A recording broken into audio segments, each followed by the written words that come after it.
Здравствуйте все! Добро пожаловать на канал Магия Песка. Старинные гаремные турецкие гадания для вас. Дорогие зрители, гости канала, не забывайте подписываться, нажимайте на колокольчик и получать уведомления о новых видео. Заранее огромное спасибо за ваши лайки, за ваши хорошие добрые комментарии и за ваши донаты. Земной вам поклон. Тема сегодняшнего гадания звучит так. Как он себя чувствует, когда вы вместе и когда вы в разлуке? Пожалуйста, подумайте о своем любимом мужчине, либо о том человеке, который вам нравится, интересен, о ком хотели бы узнать. Вспомните его глаза, его голос, его улыбку. Закройте глаза. Несколько раз позовите его по имени. Вы должны почувствовать, что он рядом. Надеюсь, вы настроились. Я убираю Назар и прошу высшие силы дать мне возможность ответить на все ваши вопросы и послать для вас только самую важную, самую полезную и самую нужную информацию. Итак, давайте же посмотрим, как себя чувствует загаданный человек, когда вы вместе. Как он себя чувствует, когда вы вместе. Так, ну, мои милые, прекрасно он себя чувствует, он цветет и пахнет, тут по-другому и не скажешь. Человек чувствует себя счастливым.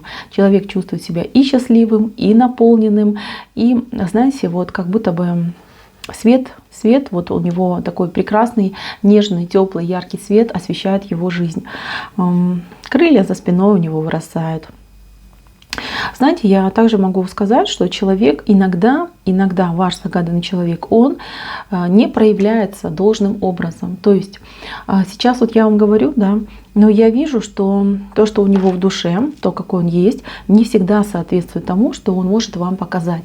То есть человек может быть невероятно влюблен, человек может быть там безумно счастлив, когда он вместе с вами, но он этого не показывает, либо идет от противного. То есть наоборот, он может грубить, хамить, не знаю, какие-то колкости отпускать в вашу сторону. То есть здесь еще идет момент того, что человек стесняется, вот в прямом смысле слова, стесняется открыть все свои чувства. Открыть, показать и о них тем более уж рассказать, признаться. У кого-то, может, человек и рассказывает, мужчина, да, но у большинства почему-то у меня вот такой прям идет поток, да, что мужчина холодненький, скромненький и зажатенький. Очень много комплексов, сомнений, страхов, плюс либо какой-то опыт не очень такой, знаете, причем опыт может быть из его семьи, там мама, папа, бабушки, дедушки. А также может кто-то из приятелей, товарищей ему рассказывает, делится о своей жизни, о своих каких-то моментах. И это очень сильно на него давлеет. У вашего загаданного человека, у него огромный потенциал к любви, к нежности, к проявлениям. Но он еще не дошел до нужной кондиции. То есть человек сам себе не уверен. Почему-то у него постоянно присутствует страх, что вы, вот как будто бы вы с ним, но не с ним. Да? Как будто бы вы с ним общаетесь, но смотрите сквозь него. Возможно, у вас часто возникают такие ситуации, когда вы обижаетесь друг на друга, да. Тут большинство ситуаций, как будто бы женщина обижается, да. Вы чего-то от него ждете. Вот смотрите, вот что вижу я. Вы чего-то от него ждете. Он этого не делает. Вы молчите, при этом показываете ему свое там фу, да, фи. Вот ты плохой не сделал. А мужчина не понимает, а чего я не сделал. А что я должен был сделать? Вот он такой думает, чешет себе макушку, такой думает, блин, а что я должен был сделать? Почему она так среагировала на меня? Может, не любит? Может быть, я ей не нравлюсь? Понимаете, вот такой момент происходит. И он начинает копаться. Ну да, за что меня любить? Я там и кривой, и косой, и там недостаточно успешный, и может быть в постели не супер. То есть, знаете, начинает на себя накидывать, что там, да, у меня куча хвостов, куча проблем. Да, и начинает, кстати, подозревать, что, возможно, у него уже и рога начинают прорастать. Вот, будьте аккуратны, кстати, потому что ревность есть, очень сильная ревность. И ревность у этого человека, она очень разрушительная, прежде всего для него. То есть этот человек не будет там ходить за вами по пятам и проверять все ваши вещи, хотя может, кстати, это делать. Он больше будет в себе ковыряться и думать, что там я какой-то там непригодный, я там неказистый, и она, ну, в поисках лучшего. Так, мои милые, еще, да? Как он себя чувствует, когда вы вместе? Ну, во-первых, у него постоянная эрекция. Вот извините за подробность, но я это вижу. Когда вы вместе, он постоянно это чувствует, постоянно себя пытается сдержать, потому что вы для него такая прям, ох, самая привлекательная, самая манка и самая желательная. Ему очень тяжело. Тяжело приходится, знаете, как нога на ногу сидеть, да, закидывать. И он вот с вами находится, и неважно, где вы, там, в кафе, в гостях, там, у вашей мамы, да, он постоянно там сидит и себе в голове представляет всякие яркие, неприличные сцены, там, категории 18+. Вот. Еще он такой, знаете, у него есть фантазии, которые он и сам такой, знаете, пугается своих фантазий. Но вот что-то хотелось бы ему такое необычное с вами попробовать. Боится об этом попросить, боится в этом признаться. Вот, такой момент я тоже у него вижу. Когда он счастлив, у него только одно состояние, когда он счастлив, это когда он рядом с вами. Даже он так и деньгам не радуется, например, как радуется вам. Вот вы приходите, например, если вы вдвоем живете, да, вы приходите домой, и вот он слышит, там замочная скважина открывается, да, либо вы звоните в дверь, у него прям, знаете, глазки начинают светиться, и прям такое сердечко начинает биться так сильнее. И он прям такой счастливый, бежит, вам двери открывает, либо там готовится к тому, что вы войдете в дверь. Даже если вы поссорились, даже если вы поругались, вот такой момент присутствует. И еще такая информация идет. Смотрите, кто с мужчиной на расстоянии, то есть нету отношений, вы просто присматриваетесь друг к другу. Вот мужчина. Он очень сильно боится в вас влюбиться. Смотрите, когда вы рядом, он себя не контролирует. То есть, ну, за вами он готов идти на край света, если вы там прикажете, просто броситься, не знаю, с самой большой вершины, высокой вершины в самую темную пропасть. Он это понимает, и он этого очень сильно боится. Он боится попасть под зависимость к женщине, в зависимость к женщине, к вам. Вы его очень сильно наполняете. У меня тут не зря выходит, смотрите, у меня тут все время пары идут. Одна пара, вторая пара, и вот пара двух людей, которые, вот смотрите, между ними такой граль любви. Для меня вообще, как для предсказателя, это самый прекрасный знак, который я могу увидеть. Смотрите, чаша наполненная, чаша любви. Два человека еще и поддерживают эту чашу, видите? Вот один человек вы, и второй человек он. Вы поддержите эту чашу. Что меня в этом смущает? В том, что с вашей стороны у вас за спиной крылья, ангельские крылья, а с его стороны кошка. Вот как хотите, с его стороны кошка сидит. Вот, эта кошка, это то, что, вот, как говорится, кошки на душе скребут, да, это его комплексы, это его сомнения. Плюс, может быть, в прямом смысле слова, какой-то человек, который на него, ну, влияет, манипулирует, влияет, какие-то там мысли ему выносит, привносит, да, вот такой момент тоже может быть. Поэтому будьте аккуратны. Я вижу, что люди друг другу очень нравятся, симпатичны, влюбленность есть, яркие эмоции есть. Но женщина свободна в своих проявлениях, в своих чувствах. То есть у вас что на сердце, в голове, то вы свободно транслируете. А мужчина у нас зажатый. Мужчина зажатый, мужчина, как говорится, с приветом и с кошкой за спиной. Кстати, еще момент, у него сзади вот его прошлое, да, здесь есть женщина. Женщина такая, знаете, это либо мама, вот как я говорила, да, либо его какая-то прошлая там пассия, которая, ну, скажем так, не совсем его отпустила, или он не совсем с ней попрощался. Такой момент тоже присутствует. Сравнивает ли он вас с ней? Да, сравнивает, честно говорю, сравнивает. Кто выигрывает? Конечно же, вы. Почему он это делает, он и сам не знает. Понимаете, он и сам не знает. То есть даже вот если смотреть на вашу любовь, на ваши чувства, тут еще один, видите, тоже граль идет. У вас много вообще гралей. Я скажу так, у вас либо в 3 этапа будут строиться отношения, либо они, знаете, вот идут будет у вас прям любовь, влюбленность, счастье, да, а потом будет момент какого-то то ли охлаждения, то ли, ну, притирки, да, такой момент тоже может быть. И я вижу так, что с вашей стороны у вас все свободно, все открыто, вы полностью открыты, готовы к любому диалогу, к любым, ну, не знаю, там, переменам, а у него путь просто затуманен, потому что сам себе туманит, видите, ваша дорога чистая, ясная, у него туман, у него на дороге, он, видите, просто непонятно, что творится, да. Дым, туман, вот как хочешь назови. Пух летает, вот, и ему дорогу не видно. Вот, и мужчина такой, знаете, Это с его стороны будет проблема. Вот. И потом у вас идет третий этап. Третий этап любви, он самый яркий и уже самый вот такой точный. Либо вы с ним остаетесь, живете в паре, в браке, либо эта любовь, знаете как, для него она будет мучительной, для вас она будет поучительной.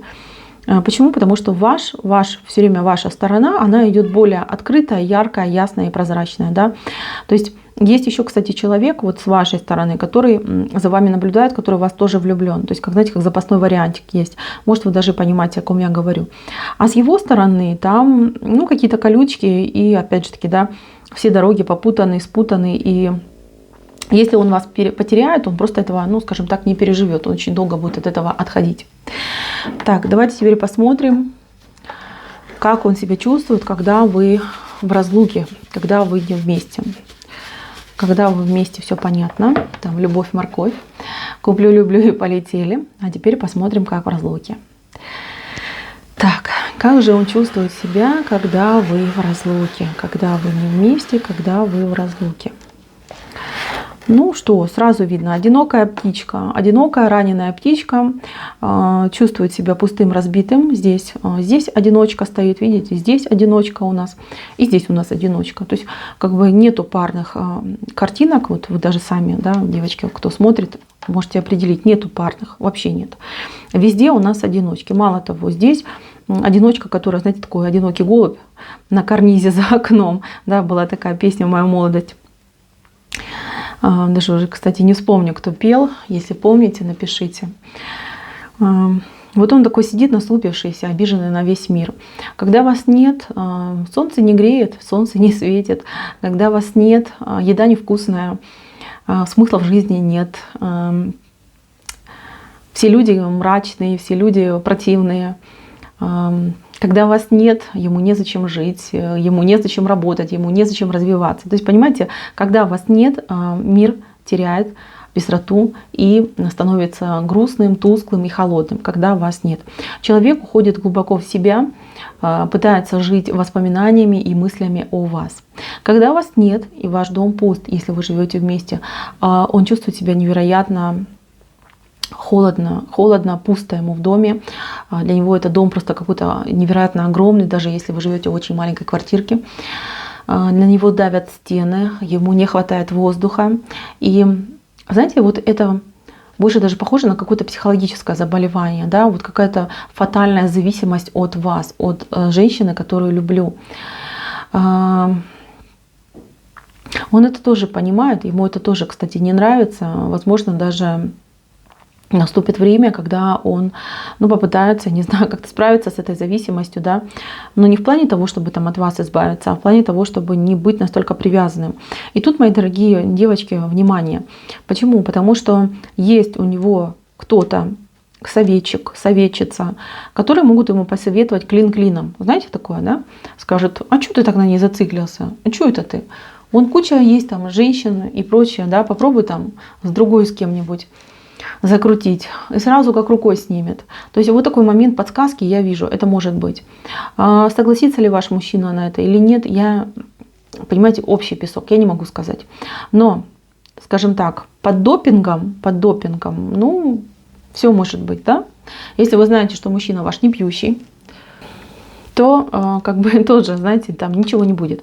Но если мужчина податливый, если мужчина мягкий, если мужчина иногда позволяет себе, даже просто позволяет себе там совсем чуть-чуть, то будьте аккуратны. И вообще лучше таких друзей, я не знаю, там гоните прочь. Потому что, я не знаю, мне не нравятся люди, которые его окружают. Я вот и в первой отсыпке видела, и сейчас я тоже вижу, что мне не нравится. Реально не нравятся люди какие-то, во-первых, они не друзья, а скорее какие-то вредители. Потому что с такими советами и с подколами, которые идут, я их просто чувствую, я не доверяю. Не доверяю, и, на мой взгляд, лучше с такими друзьями не общаться. Понимаете? Вот в прямом смысле это может быть просто один сплошной какой-то вред. Вот. Но если есть у вас такое влияние на вашего мужчину, на которого вы загадали, конечно, постарайтесь его в этом убедить. А если нет, примите меры сами. ну, в крайнем случае, хотя бы тогда мужчину своего контролируйте. Потому что мужчина слабенький, эмоционально слабенький. Он может быть там 2 метра ростом и весь такой качок, там, не знаю, какой-нибудь ММА-боец, да, но он эмоционально слабенький и внутри очень мягенький. Вот, и люди могут просто пользоваться этим очень сильно.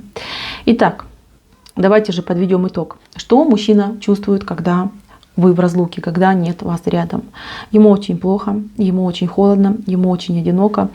И знаете, он как будто бы маленький ребенок, который, Господи, нуждается во всем, просто во всем, чтобы там одежду, носочки, покушать, что одеть, погладить. То есть вообще как будто бы он либо не приспособленный, либо настолько сильно вы его приучили, разбаловали, что ему этого крайне не хватает, он уже ничего не может сам. Если отношения не настолько глубокие, если вы только лишь там встречаетесь, либо присматриваетесь, не проживаете вместе, то человек, вы для него, конечно же, мотиватор. Мотиватор для жизни, для достижений, для того, чтобы идти по жизни. Когда вас нет рядом, либо когда у вас там нету дня встречи, свидания, да, общения, то да ему вообще, в принципе, не хочется вставать с кровати и что-то делать. Ему, так, знаете, проще, он так думает, я лучше там 24 часа посплю, по крайней мере, я буду видеть ее во сне, она будет рядом, будем там любиться, целоваться, чем я буду ходить по этому холодному, голому миру в одиночестве, да, скитаться, одинокая душа. То есть, ну, достаточно грустно, очень грустно. И честно, тут привязанность какая-то сумасшедшая, и она немножечко попахивает вот каким-то психологическим заболеванием. Я не хочу никого напугать, я не хочу ничего плохого сказать, но вы, девочки, присматривайтесь, потому что мужчина крайне ранимый, вот реально крайне ранимый. И такие люди, они нестабильны. Либо уделяйте больше внимания этому человеку, либо действительно уговорите его, может быть, какие-то даже посетить специализированные учреждения, да, либо специализированных специалистов, которые бы помогли бы ему, ну, обрести больше уверенности в себе, да, и избавиться от таких каких-то острых моментов. Мужчину, конечно, с одной стороны жаль, а с другой стороны, ну, уж слишком он какой-то балованный ребенок. Вот такая ситуация. Так, мои милые, на этом гадание мое закончено. Спасибо всем за внимание. Всем пока-пока.